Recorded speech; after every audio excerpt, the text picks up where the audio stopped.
Viking Saints popping off in the morning. Total opened up at 47 and shot all the way up to 50. Pinnacle leading the charge at 50. Bet Online still at 49. All the other books at 49.5. The Saints open up at -8, but we do see 7.5s creeping up. 7.5s at Bet365. You wager Heritage and 5 dimes. 7.5s on the board. Now, Vikings, Saints. Saints have the NFL's 4th best rush defense. And Dalvin Cook, although we expect him to be good to go, has to be a question mark. 144 yards rushing in his last 4 games that he actually played. They say that he is good to go. And Thielen is healthy and good to go, which means Kirk Cousins is capable of having a good football game, even though he's coming off a disastrous performance or even 2. But there's some numbers that are screaming at us. Before we even get into the Saints, the Vikings are 4-14 against the spread versus a team with a winning record. 1-4 against the spread last 5 road games versus a team with a winning record. 1-5 against the spread the last 6 games is a road underdog. And then we get over to the Saints. 28-10 against the spread their last 38 home games versus a team with the winning record. All the Saints stats are nice. And if Dalvin Cook is not capable of making it through a full game, Boone and Madison have looked okay. Saints allowed 91.3 yards per game on the year on the ground, just 78.6 yards per game on the ground over the last 3 games, just 3.9 yards per attempt. And Breeze looks rejuvenated. He's got zip on the ball. Kamara and Murray are a nice 1-2 punch. The Saints against the pass at home have allowed just 214.8 yards per game. Very, very, very exciting spot here to start our Sunday football action. Donnie, Vikings, Saints.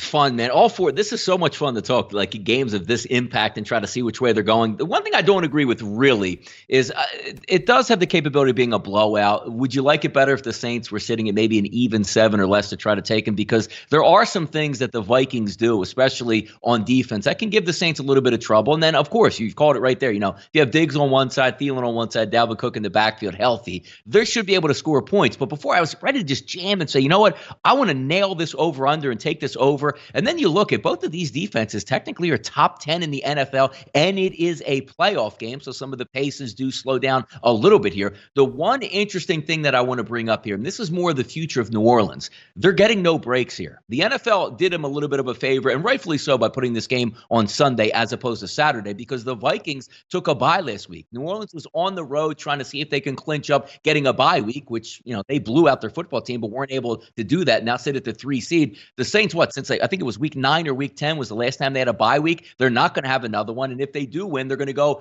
into probably Green Bay in the freezing cold conditions and have to do it the hard way to get the Super Bowl. So their trek to me is probably the hardest of any team in the NFL. But getting back to this football game, I think the Saints are going to be able to score points in this game. I really do. Drew Brees is in the dome. And look, as much as you want to say about Kirk Cousins, he can get hot and he can make plays.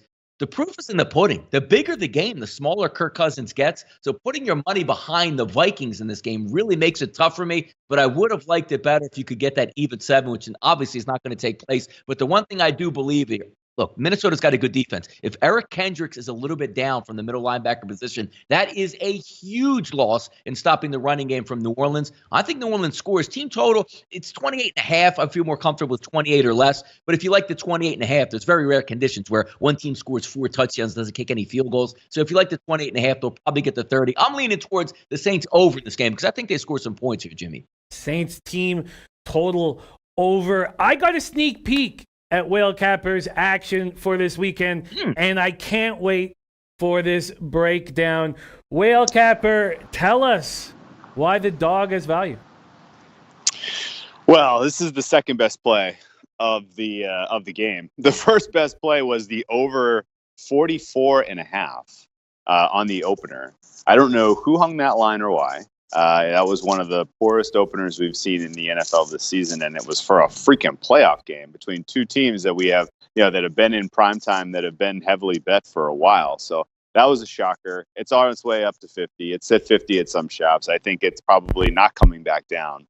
And I think this is going to be a competitive game, score for score here between the Vikings and the Saints. And there are some aspects of Drew Brees' performance that I'm still not buying into. You said he has zip on the ball. You think you're seeing some more competent passing out of Drew Brees. I'm still not seeing that. I'm still seeing him opting way too often for the check down, way too often for throwing it short of the sticks and having his guys make plays, get yards after the catch, and that's a lot harder to do against the Vikings than it is against some of the other teams that they've played down the stretch. And where you can hurt the Vikings is throwing an accurate deep ball, and I'm not sure he's got it. So I'm a little lukewarm here on the Saints overall in terms of just their offense. How good they're going to look. They should be able to hang points on this team, but I'm not 100% bought into it.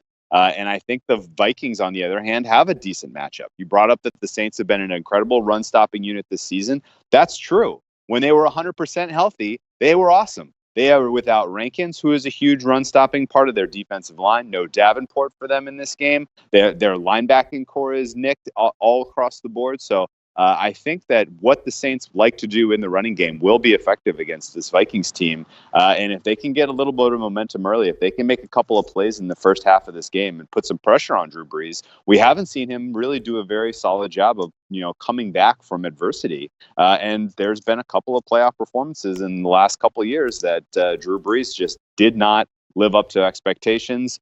In the front of my mind, the last time they were 8-point favorites at home against a team that was woefully less effective offensively than the Vikings was last year. Nick Foles and the Eagles strolled into the Superdome as 8-point dogs, and I put this Vikings team well above that Eagles team.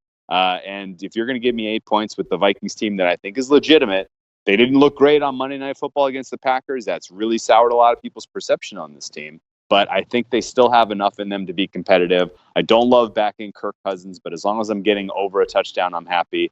And I think this is a competitive game that ends somewhere in the ballpark of 28-24. Wow, very interesting. Nick Go says, I don't see the Vikings coming back down a couple of scores. Adam Mullen says 0% chance Vikings beat the Saints, but they can keep it close. And Robert Allen liking the Vikings on the money line, which you can get from plus 309 at Pinnacle up to plus 335 at 5 dimes. 325 at BetOnline, 330 at Bookmaker. Wow. Clint Richardson says can easily lay the points with the Saints. There has been at Pinnacle an 11-cent move towards the Vikings. Donnie Rightside, do you think you get to the window in Viking Saints? You know what?